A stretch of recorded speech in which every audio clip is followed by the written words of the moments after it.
And welcome back again mga kalapatids dito sa aking channel. So for today's video mga kalapatids, tulad nung sinabi ko nung nakaraan, is ilalaro nga natin ulit si Ransom. Then March 4 yung ating training. Pa-flash ko na lang sa screen yung training ng ating club na ARPF mga kalapatids. So ayan, kung napanood nyo nga yung vlog ko before, is sabi ko is March 4 nga mag-i-start yung training. Then mabilisang training lang, 2 weeks training lang to mga kalapatids.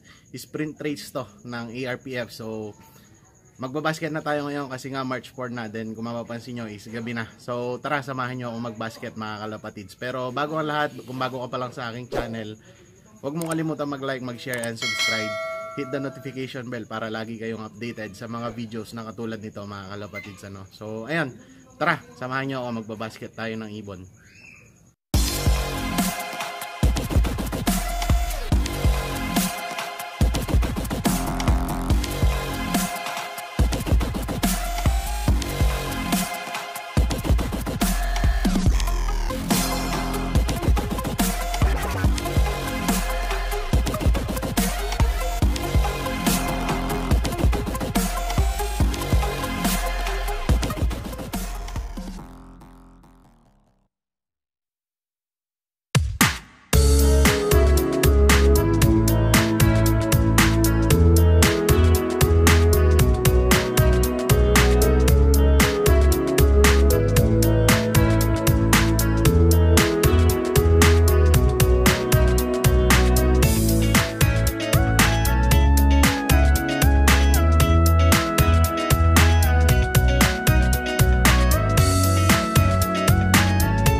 Years later.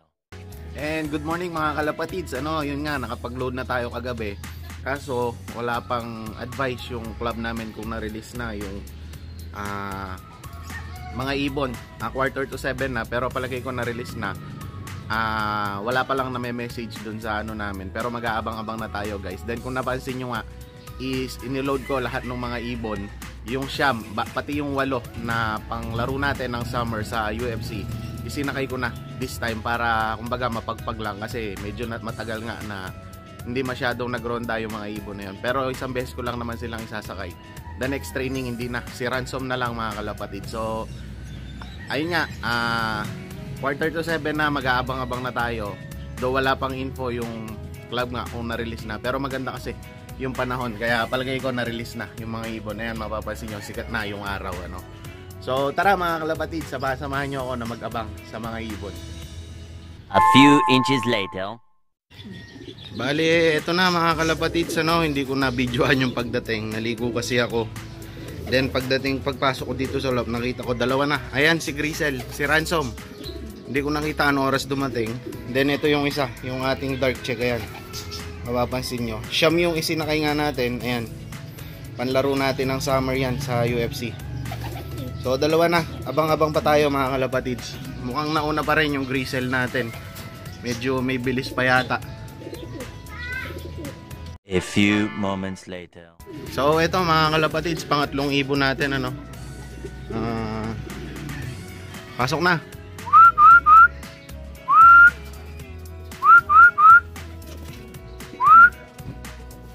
Ayan, so pumasok na. Then ang oras natin is ano ba to? 7:37, 38. So medyo late. Ewan ko, yung 5 ibon is wala pa hanggang ngayon. First training kasi nila to, sinakay ko lang ano, yung mga pang summer natin ng UFC. So 3 na yung pauwi natin. Ayan, yung 2 na yan na magkasunod. Then yung ating ransom nga. Ayan mga kalapatids. So abangan pa natin yung 5. Madalang umuwi, hindi pa isa-isa. 1 eternity later. Ayan na mga kalapatids, yung pang-4 natin na ibon. Ay, buong dumapo dun sa bubong. Ayun, so ayan, kung makikita, papansin nyo, ayan siya sa bubong. 4 pa lang yung umuwi. Then ngayon lang nagbigay ng info yung club na 6:30 pala na-release yung mga ibon. Do late nang umuwi yung iba natin, pa isa-isa no. Ayan, yung oras natin is mag-aalas 8 na. Pero 4 pa lang yung umuwi nating ibon mga kalapatid. Do okay lang kasi first training pa lang naman yan. Abangan pa natin yung 5 ano. A few inches later. Ayan mga kalapatids, pang 5 ibon natin. Sunod lang sila, magkasabay lang sila nung isang blue bar natin. Ayan. So yung isa is yung checkered. Medyo malayo lang. Pero ayan na, 5 na yung pauwi natin.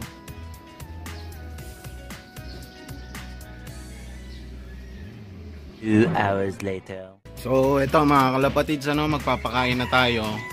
Then kulang pa rin tayo ng 4.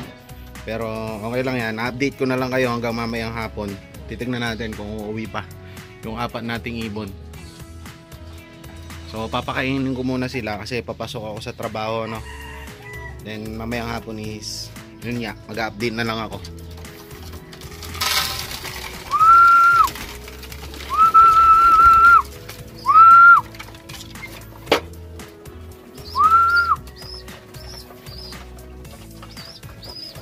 Okay na, kumakain na sila. Then tulad ng sabi ko nga mga kalapatids, 4 pa kulang natin.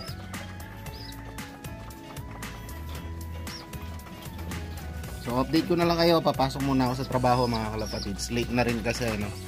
Bali 8:20 na kasi ng umaga. Wala pa rin yung 4 na ibon natin. Magdadalawang oras na, hindi pa umuwi. 2,000 years later. And then nga mga kalapatids, ano, nakauwi na ako galing trabaho ngayong hapon. Do medyo napaaga lang yung pag-uwi ko ano. So ito, pagtingin ko sa loft natin is kompleto na yung mga ibon natin. Medyo late lang umuwi yung iba. Hindi ko alam kung bakit, pero actually kasi is first training ng mga ibon na to. Nagtos ako nung nakaraan is more or less 15 kilometers lang ata or 10 kilometers lang yung tinos ko nung unang tinos ko yung mga ibon na to. So palagay ko medyo nabigla kasi first time nga nilang training mga kalapatids. Pero sa susunod na training kasi ng ARPF, hindi ko na isasakay yung 8. Bali si Grisel na lang, si Ransom na lang ayun sa taas kung napapansin nyo, ayun siya. So siya na lang yung isasakay ko kasi nga siya lang yung ilalaro natin ng sprint race. So kompleto tayo mga kalapatids. Siyam, umuwi lahat sila yan, kompleto sila lahat. Yung iba nasa baba, ayan, mapapansin nyo. Then siyam nga yung pinatraining natin, pero 10 yung umuwi mga kalapatids. Paano nangyari? So eto, papakita ko sa inyo yung isang ibon natin na inilaro ng South mga kalapatids. Ayan, si Dark Check, mapapansin nyo, payat na payat actually. Sa tanda ko is Sorsogon to nawala. So ayan siya, nakauwi pa rin kahit pa paano, pero payat na payat nga. Sabi ko, tulad ng sabi ko, makita nyo nawala na sa kondisyon yung ibon, tsaka madungis na madungis mga kalapatids, pero inuwian pa rin tayo. And sabi ko nga is sa tanda ko nawala ito, Sorsogon. So almost 2 months yata ngayon lang umuwi yung ibon natin. Though okay lang yan, importante inuwian pa rin niya tayo no? And ayun mga kalapatids, first training nga ni Ransom mga kalapatids, nakauwi. Then first drop siya actually. Hindi ko lang na-videohan yung pagdating. Naligo nga kasi ko tulad nung sabi ko kanina. Then pagtingin ko sa loft is nandun na siya, nakahapon na. Then dalawa na yung ibon na umuwi. So ayun, that's it for today's video mga kalapatids. Bago ang lahat, bago ko tapusin yung vlog, syempre shoutout muna tayo, no. Bale, ito mga kalapatids, yung nagpapa-shoutout, ano. Shoutout po kay Eric Flores from Lubao. Ito, madalas nating nakaka-chat. Tropa natin from Lubao mga kalapatids, ano. Shoutout din kay Shianji from Manggahan, Pasig. Kay Jun Salgado from Riyadh. Netoy Lines TV. So isang vlogger mga kalapatids, pasyalan nyo rin yung kanyang channel, ano. Shoutout din kay Algem TV. Shoutout din kay Edwin Bundalian. Kay Ryan Christian Sikat from Kalumpit, ayan. Shoutout din kay Joe Marteri from Pusurubio, Pangasinan. Kay Jesse Jeff Love TV. And sa club niya na BFRC mga kalapatids, ano. Isang vlogger din to. Pakibisita nyo yung channel niya, Jesse Jeff Love TV mga kalapatids. Shoutout din kay Mon Love. Then happy birthday sa nanay ni Chris Bustos na si Dorina Bustos, ano. Ayan, shoutout sa nanay niya. Happy birthday po. Then shoutout din kay Ayan Fabregas from Occidental Mindoro. Then lastly kay Rian Bartolome. So ayun lang yung mga nagpapa-shoutout mga kalapatids. That's it for today's video. Abangan nyo yung karera nung ransom natin mga kalapatids. Sana pumuesto ulit siya. And kung papala rin mag first overall sana mga kalapatids. So abangan yan. Good luck sa ating lahat sa mga may karera pa, and happy flying mga kalapatids.